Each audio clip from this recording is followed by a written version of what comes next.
No way they actually do this. The Islanders have been linked to a superstar in recent trade rumors, or I guess I should say a former superstar who still has, in my opinion, the potential to be a superstar. Again, we're going to break it all down on this episode of Islanders Digest, talk about if it makes sense for the Islanders to acquire this player and really what it would cost. In addition, we're going to talk about some other players on the Vancouver Canucks. It seems pretty clear at this point that they're going to be trying to sell everything they can on their roster, and while we're not quite sure what direction Mathew Darche will go, there's a lot of reason to believe the Islanders may consider buying on the deadline. Now, that doesn't necessarily mean they're going to make a crazy trade, but they definitely are going to look and see what's out there. And if the price is right, I can really see the Islanders adding a piece, especially if it's a piece that they can hold on to and contend with for a few seasons, which all these players we're going to talk about on this video do fit that criteria. We're not talking about Kiefer Sherwood. I know a lot of you in the comments have talked about how you want Kiefer Sherwood. Look, he's on an expiring deal. He's 30. Absolutely not. I get the idea of that player. If he hits free agency and the Islanders want to overspend a little bit for a player like that, especially considering how much the cap is going up and how it's going to be really hard for them to spend all that money even if they tried, sure. But for the trade deadline, absolutely no on Kiefer Sherwood. If they acquire Kiefer Sherwood, I know I'm going on a rant here, I'm actually going to come on here and crash out because that would be a terrible move. Now, before we get back into it, this video is brought to you by Kalshi. When you download Kalshi using the link in the description below, be sure to enter code DIGESTNHL to get $20 when you trade your first 100. Kalshi is the largest prediction market in the United States. On their platform, you can trade yes/no on real-life events, sports, elections, and pretty much anything. Whether you're in New York, California, Texas, or anywhere across the country, Kalshi is live in all 50 states. For sports fans, trade on game outcomes, player performances, or even playoff chances, all on a regulated market where you can cash out at any time. For example, if you believe the Colorado Avalanche are going to win the Stanley Cup, you can trade on it with Kalshi. Now, personally, as an Islander fan, having the Colorado pick, I don't want the Colorado Avalanche to win the Stanley Cup, but I can trade no on them winning with Kalshi. In addition, if you believe the Islanders are going to win the Stanley Cup, you can trade on that with Kalshi as well. Now, the chances of the Islanders winning the Stanley Cup are not great this season, but what is a really good chance is them making the playoffs, and Kalshi currently has them at 55%. So if you think the chance of the Islanders making the playoffs is better than 55%, this is a great trade for you on Kalshi. It's genuinely a smarter way to use your sports knowledge, and you can close positions whenever you want. Download Kalshi using the link in the description below, and again, use code DIGESTNHL to get $20 when you trade your first 100. Thank you to Kalshi for sponsoring this video. What would be an interesting move, in my opinion, depending on what it would cost, is Elias Petterson. Now, I see some of you guys rolling your eyes. We've talked about Elias Petterson before on the channel. Stefan Rosner brings it up with it being reported that it's likely that that Elias Petterson will be at least shopped by the Vancouver Canucks. It makes sense to talk about the Islanders in this conversation. And there's no official link. It's not like Mathew Darche is actively trying to acquire this player. But this is a player the Islanders have tried to acquire in the past. I know it is a different management group, which is why you shouldn't just completely be convinced the Islanders are going to go all in for Elias Petterson. But there's some really interesting ties here. When Elias Petterson was last a superstar, he played a lot of time with Bo Horvat. He's really close friends with Bo Horvat. Bo Horvat can vouch for this player. So right there, right away, there is a link. In addition, he does check some boxes that we're going to discuss. I know he has not been having the best season this year. The past 2 years, really, he hasn't been the same player. But let's make it clear, this is not a player that is useless. Last season, he had 45 points in 64 games. In the past, we have talked about Elias Petterson as a player that if the Islanders were going to trade Barzal, that would be a player you get in return. That's not the case anymore. When we're talking about this is going to be a pure futures type deal. It's clear at this point that those concerns, the reason why we're talking about a potential swap for Barzal this summer was because there were a lot of question marks about his injury. Now that has been addressed, and it's clear that Barzal is not in a situation where he is injury prone, where he is potentially going to be a problem for the Islanders in the future, doesn't make sense for the Islanders to let go of him. And while Stefan Rosner does mention in the past that the Vancouver Canucks have had interest in Barzal, I think that's more talking about how there have been links to this team in the past, making it very clear that the targets the Vancouver wanted in Dobson and Barzal are no longer really available. Still, if this is going to be a situation, and we'll talk a little bit about exactly what I think the Islanders could give up and what would be too much, but if the Islanders can get him for a discounted price, considering his disaster of a contract, which we'll also go into, I think this is a player who can bring a lot of value. This season, he only has 28 points in 38 games. Yes, he has been part of the problem in Vancouver, but he has not been the main issue, in my opinion. This is an absolutely terrible roster. He's playing with terrible wings. And one thing that really catches my eyes when it comes to Elias Petterson is while it has not been there the past 2 seasons, this is a player who scored 34 goals, 39 goals, 32 goals. 3 seasons he scored 30 goals. In addition, he has 2 more seasons where he scored 27, 28. I don't know what's quite going on with this player, and this is for the pro scouts to really make their money on deciding whether this is a player the Islanders could fix or it's a problem. But the Islanders believe they can get 30-plus goal Elias Pettersson, 70, 80 points Elias Pettersson, and they really should consider this because while we do have fun prospects such as Cole Eiserman, Victor Eklund, there's no prospect in the Islanders system right now that immediately screams a huge immediate help in the top 6, and that's an issue this Islanders team has. Elias Pettersson is only 27 years old. He's younger than Mathew Barzal.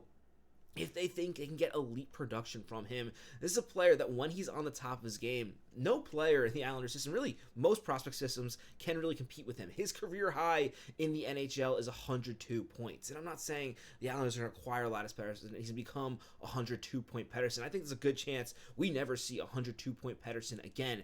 But if you can get 89 points, even 80-point Elias Pettersson, who scores 35 goals, and keep in mind, this is a player who plays very well defensively.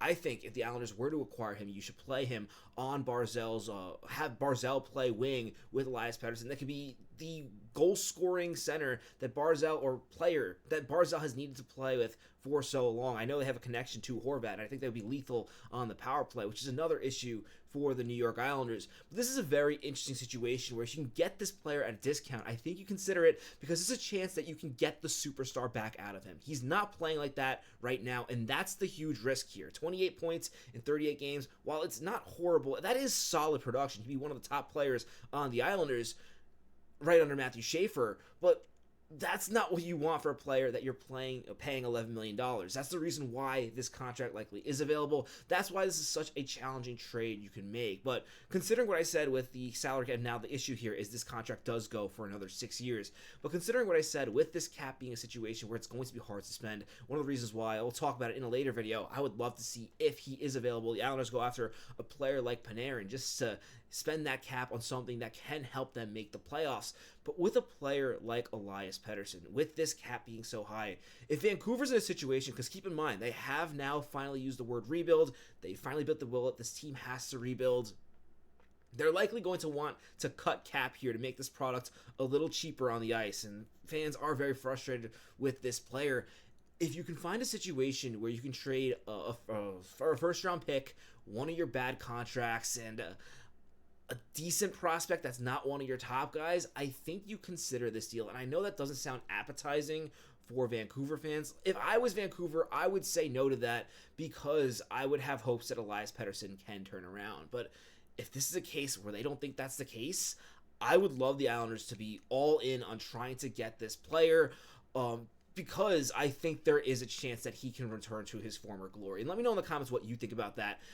Really, what I'm thinking about here is Pierre Engvall's $3 million contract, going back the other way, just to kind of make it so the Islanders are taking a $9 million contract. Still, a ton of money going to the Islanders. That's something they would have to figure out for the long term. But if you're getting a player who could potentially be an 80-point player, I think that is something you take a chance on if you believe that Elias Pettersson can be that guy or even a guy better than that. And when I'm talking about a mid-level prospect, I'm thinking probably along the lines of Danny Nelson.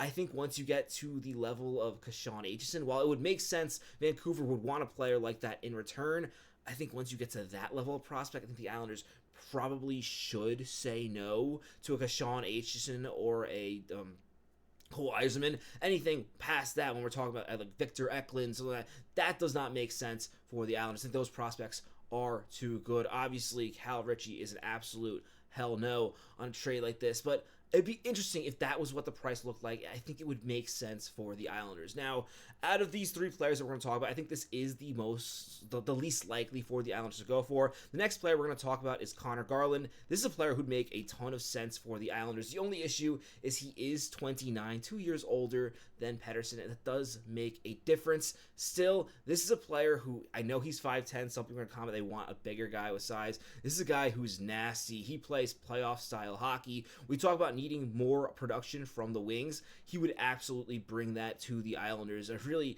nasty player, and this is a guy who's signed for the next 6 years at $6 million.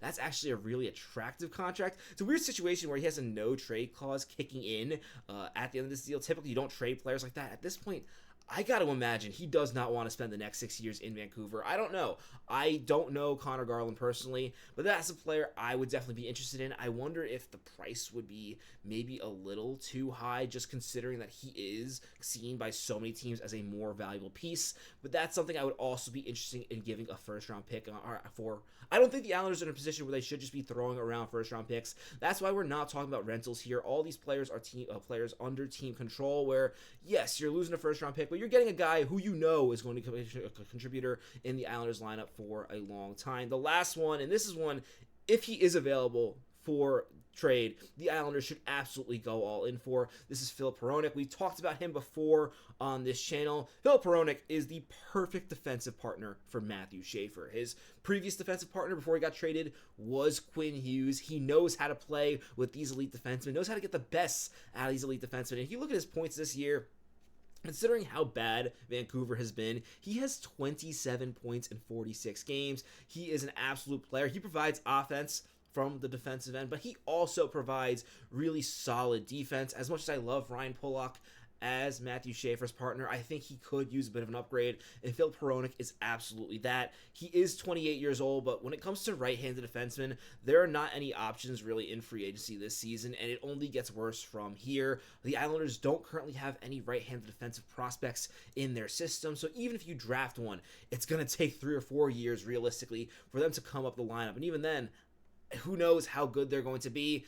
The Islanders, if they're going to try to be competitive this year and in the next few years, Tony DeAngelo is someone they desperately need an upgrade over, and Filip Hronek can really push everyone down the line and make this defensive core better. And what I love about him, at $7.25 million, he's signed for the next 6 years. This is another player where I'm comfortable giving up a first-round pick. The chances of you getting a better right-handed defenseman than Filip Hronek to play for you for 6 seasons with a first-round pick are not that great. This is a very talented player, but I'd love to know what you think about these players in the comments below. Honestly, for Hronek, I probably would take more than a first-round pick, but that's a starting point that I would be comfortable with. I'm not saying the Islanders should trade all their picks, anything like that, but if they do decide to trade one of their picks, and for these trades, it would likely be their pick because they have been playing better this season, compared to what they were supposed to be earlier on when I said that trade was that pick was untradeable. At this point, if you put some decent protection on it, I have no issue with the Islanders trading that pick. But I'd love to know what you think in the comments below. Do you think the Islanders should be buying at all? Do you think they should sell?